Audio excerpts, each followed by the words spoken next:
thank you, everyone. Again, I'm glad to see everyone has survived and is still having a good time and has refreshed themselves and stretched their legs and reached up and touched their toes and all that good stuff. This is the small press and self-published authors fair. This is kind of the small press portion of the program. I think a lot of us, when we think of publishing, think of lavish, big New York publishing houses, most of which are, on the decline in certain ways, although also great. But there are all these really great small presses in the world, including one right here in Iowa, run by Mr. Steve Semken, who's here along with his intern, Jennifer, who will also have a few words to say, I think. So all of our writers who are up here now are people who've worked with these kinds of small presses, and I'm just going to ask them to go through and just very briefly talk about, if you would, sort of what made you pursue a small press, how you decided on one, how you found one, what led you to that route for your publishing. And again, if you can just kind of, a few words on that, each of you, and we'll start down at the far end there with Adam. My name is Adam J. Whitlatch. I'm a science fiction and fantasy writer. I'm also an associate editor with KHP Publishers, which is a small press based in Minneapolis, Minnesota. I got connected with KHP through my Weller series, which I have one of the books there here that I'm selling. It started off as a series of short stories, and I tried getting it around to magazines, got one story in a magazine. I got to know the editors at KHP through social media, and they said, well, we're looking to do a line of e-shorts, and we would like to do this, and we tried it, and it sold pretty well, but the head of the company said, well, I want a novel, give me a novel in this. So I wrote a novel in the series, published it, and for college I got an internship through KHP, and at the end of the internship they said, you know what, let's give you a job. So that's how I wound up being published through KHP and working for KHP. So not the route most people take to get into small press publishing, no. All right, but it's good to start off with an exception. Heather, you want to say a few words? I think I just told somebody that I was in the right place at the right time and knew the right people, but my book came out of my thesis manuscript from my MFA program, and I shopped it around and got a lot of nice rejection letters. And then the director of my program, the Rainier Writing Workshop, who's Judith Kitchen, who's a writer and probably the most prolific poetry reviewer for the Georgia Review. That's sort of what her claim to fame. She decided she wanted to create a press for experimental nonfiction, and she solicited me and 2 other alumni from the program to be the launch manuscripts for the press, which just really announced itself in February of this year.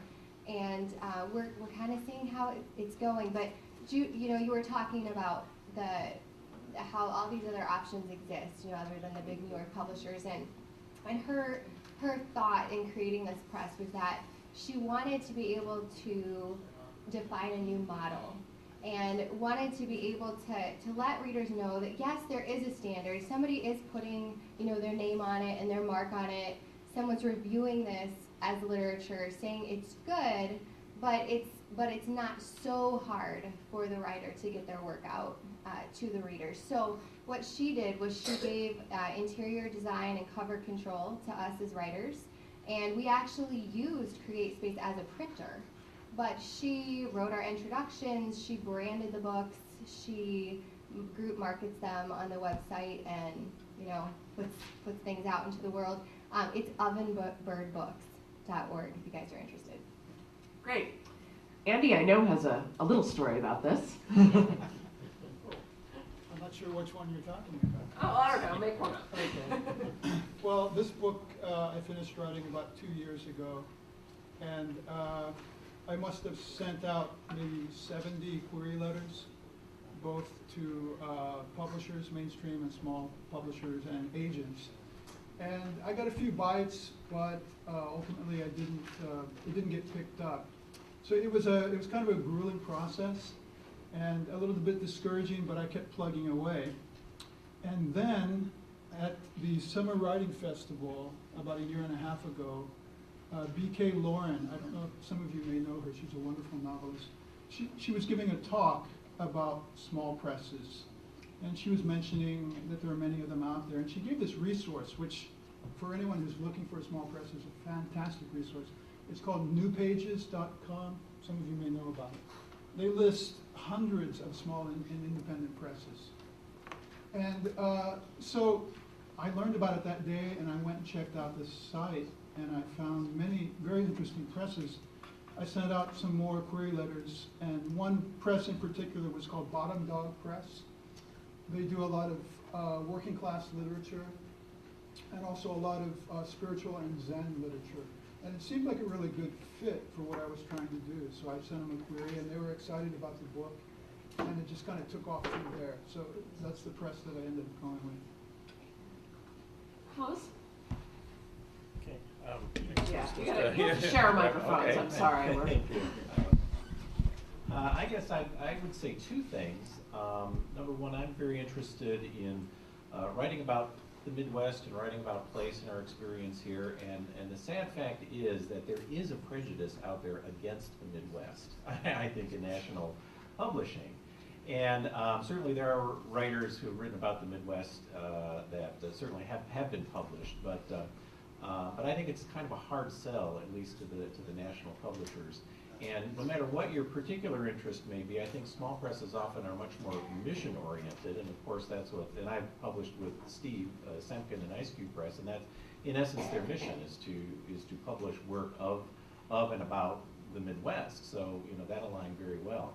The other thing I would say is that personal relationships, or not personal, but just relationships are very important, and in some ways that's how my two books with Steve came about. I moved back here to Iowa in 1999, and in the process of moving back here, I became acquainted with Steve. It was some sort of email discussion list back when they used to have those. And again, we were just very interested in the same kinds of issues, and we kind of struck up an email relationship, and then once I moved back here, we got to know each other.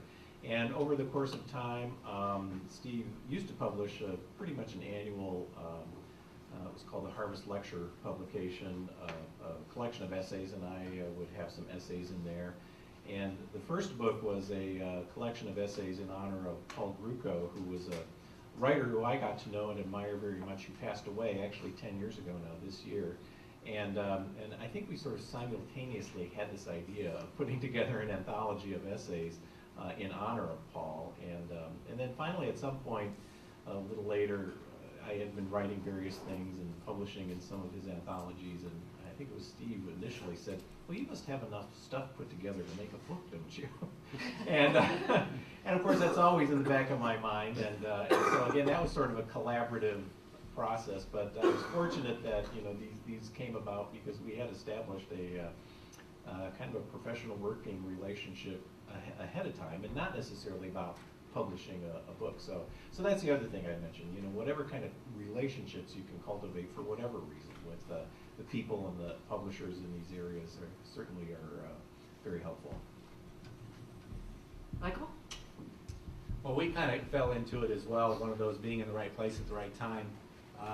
We'd spent, like I said earlier, we'd spent about 10 years, the three of us, writing this apocalyptic fiction, bringing about the last days and kind of putting a twist on it. A lot of time gone into it, and when we started getting to the point where we were looking for publishers, we did the standard, career letters out, and we have all of our rejection letters. Some of them handwritten and very good, and some of them that have been photocopied 1,000,001 times and are crooked on the pieces of paper that they came on. So we had it all, and an individual that I worked with, I talked about self-publishing this. Individual I worked with put me on to a friend of his down in Dallas, Texas, who happened to have a small press. And I ended up calling her with the intention of help me to self-publish this, tell me what all the tricks are, what I have to do. And we had a 45-minute conversation, and toward the end of it, as we talked more and more, she had made the comment, she said, this sounds like a project that I'm interested in. Can you send me the script? So I said, sure, we're about 90% done with it. So I sent her the script, and she calls me the next day. She said, I'm 100 pages into it. I love it. I want to do this. So I called up Jed first, and I said, "You're never going to believe what happened. We have a publisher." He's like, "You're lying to me." I'm like, "No, we have a publisher." So that's how we ended up with Mbedzi Publishing, a small press. And it's been a wonderful working relationship. One of the really nice things about working with a small press is we have Karen, who does a lot of the editing. She has an editor that lives in Denver, Colorado, that's a professional editor that works with her. She's got several artists. And we have all the say in the world on what we do. We put this huge book together, and it is rather large. And she was willing to let us have so much creative control over it that when we put it out, it felt like it was right from our heart. And it wasn't something that had gotten just hacked down to nothing from somebody that we didn't know anything about. So the small press, that's what I love about being in a small press. That's what I love about the people that I work with. And I think it really helps us bring out the essence of what we do. All right. Well, there's no way I can answer. There's no way I'm going to be able to answer this question quickly, because I've been. So I'm not even going to try. I'm just going to give you some highlights of being a small publisher. Is that it's the most passionate thing that I've discovered that I can competently do in my life. I started 21 years ago now, and so now that I'm Iowa City's newest senior, now I can go to the senior center for free. Man, I'm going to walk in and let them all know. I guess I'll just tell you some of the things that I feel like I do that surprise writers to a certain extent. I think, and you're a perfect person to go before me, because at first, one of the main things I've learned about being a small press publisher is that the passion of what I get submitted to, submitted to me is I really respect all of the writers that submit things to me.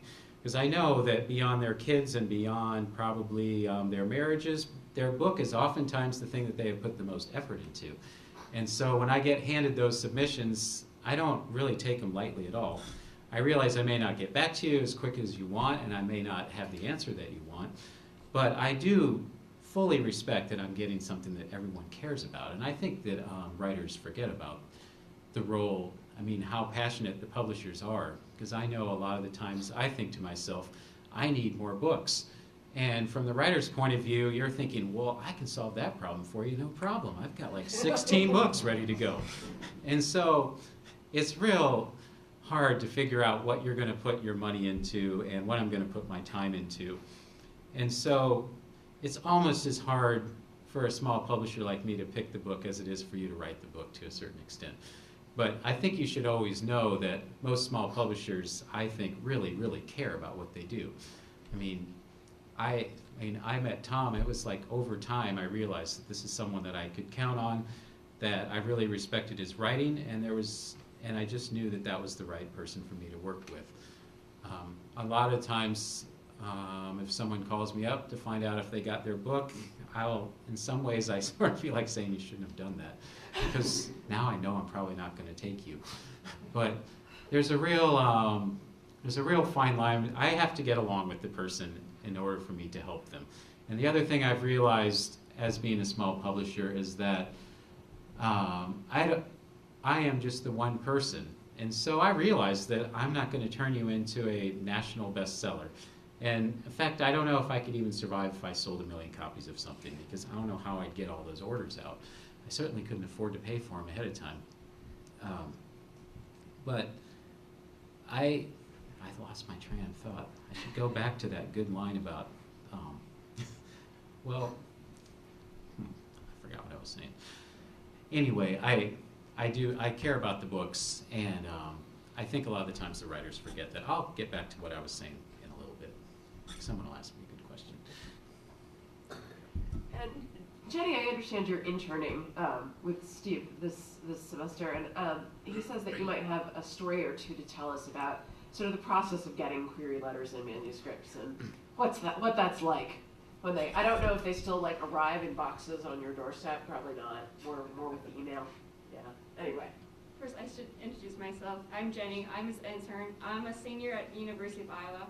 I'm an entrepreneurial management major, despite how many think I'm an English major. So, with your question, Steve actually gets the submissions first, and so he has to send them to me, so I don't get any like paper form submissions. And if he does, I wouldn't see them. And so yeah, I get to look at queries, and I'm actually the one who says I like this or I don't like this, and I'm ruining all your dreams when I say no. And yes, what else to say about that? You're coming up, yeah. Well, you're coming up with ideas on what's good and what's bad. Yeah, like But we you, started someone a will blog. probably ask, what is in a query letter somewhere out here. Yeah, we started a blog, I run it. It's pretty much, these are fictional queries we write up, and I critique them and explain why this is bad or how to improve this. Because well, for me, like, I know it's not fair to judge a whole manuscript on a query letter, but I know a lot of people, they submit too soon, and the problems I see in a query letter, I'm afraid they might show up in a manuscript, and I know that some of the problems Steve doesn't want to deal with. He doesn't have the time or the money to spend on fixing the manuscript. And so hopefully, through this blog, that people can understand how to improve your query and hopefully prove it, and so we can look at it without, rejecting it at the query letter stage. Right, yeah. That's fascinating to me that you aren't an English major, because when I stopped trying to be a writer and I became a librarian, I discovered that I was actually as interested in readers as I was in writing, and my interest became not is this good writing, is this bad writing, but who will like this? Who wants to read this? Who is the reader for this book? And what is the book for this reader? And that's what I get to do every day as a librarian, which is really great because there's a reader for everything, almost everything. I don't know that there's anyone who really likes reading the phone book, but who knows? There's a scene isn't there a scene in a John Irving novel where one of the characters is reading the yellow pages? Yeah. Anyway, so you never know. There's a reader out there for almost everything, and finding those connections. And so knowing that sometimes we think, well, I want my work to be evaluated by the most trained and highly educated and best writers in the world. Well, no. Sometimes what you want is your work to be found by the person who is going to care about it. Mm-hmm. Anyway, and I guess we want to move on and get the self-published people to get a chance to talk as well, but I would like to just pose one last question to those of you who are up here, which is actually kind of an open, is there anything else that you'd like to say about the process of, I know Steve's like, whatever, man, I'd like to go on all day. I could just give me the stage for this. No, sorry. But, is there one thing that surprised you? Is there one thing that you would tell someone who is looking for a small press? Is there one thing you wish that you'd known before you started? Just anyone who'd like to leap into this. I just wish I had known really about how many there certainly were out there. I would have tried probably a long time ago to work with a small press as opposed to one of the big five now. The industry has changed. It is a small press, self-published industry. I would have liked to have known that probably before I found that out. Yeah, I remembered what I was going to say. Okay, Steve's remembered. All right, I remembered that great idea that I had, and I forgot it again. No, I'm just kidding. No.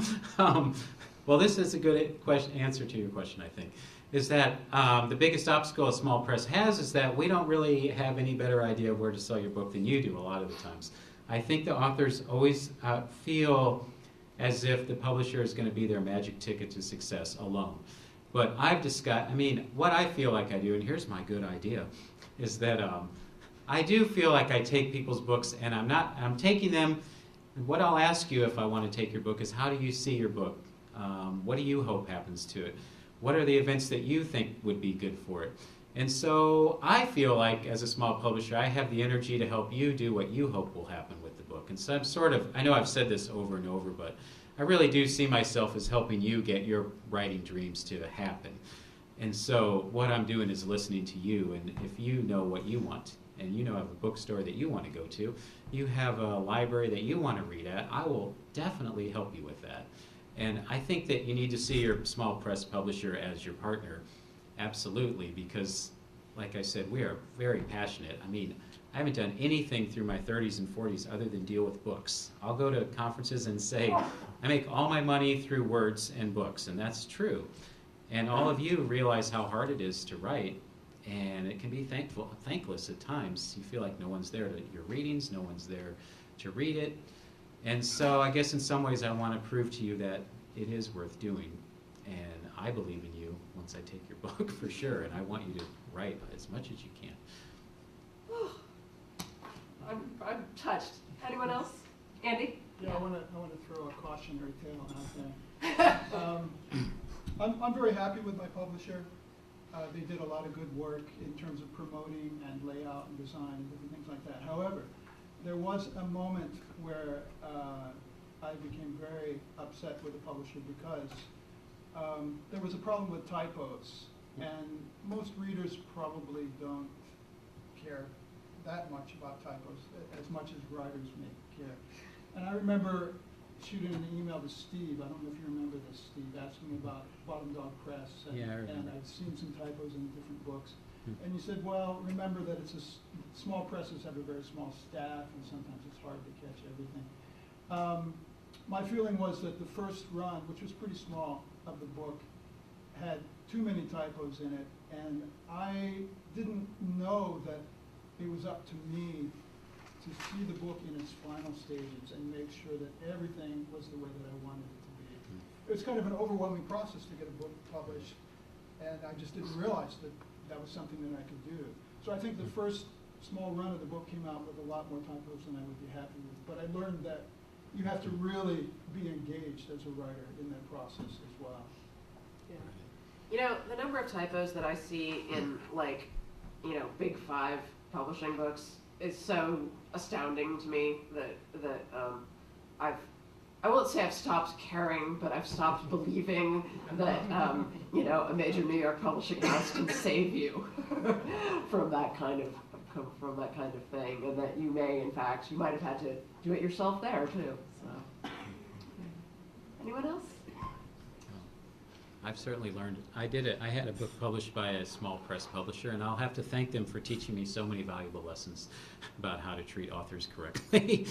I mean, you should check with, I would recommend that you probably check with some authors that have been with the press that you're interested in and ask them, did they get you any reviews? Did they, because some small publishers, you want to find out if you get any reviews from anybody, because a lot of the reviewers probably won't review some small presses because they know how they're set up.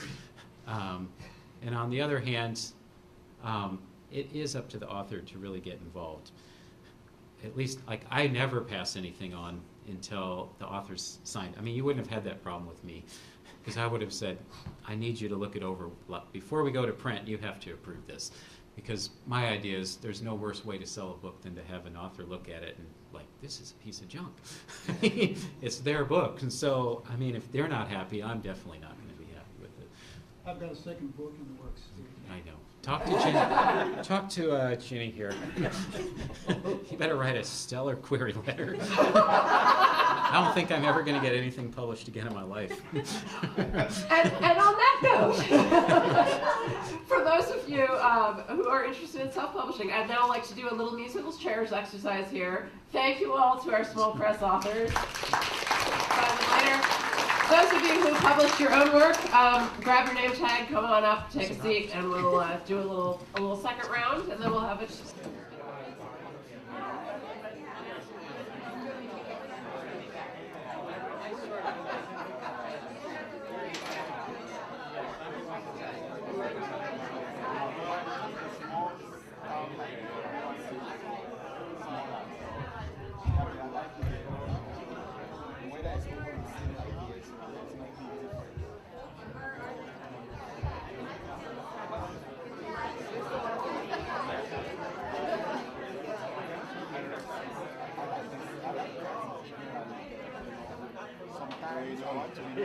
All right. That was a great reading here.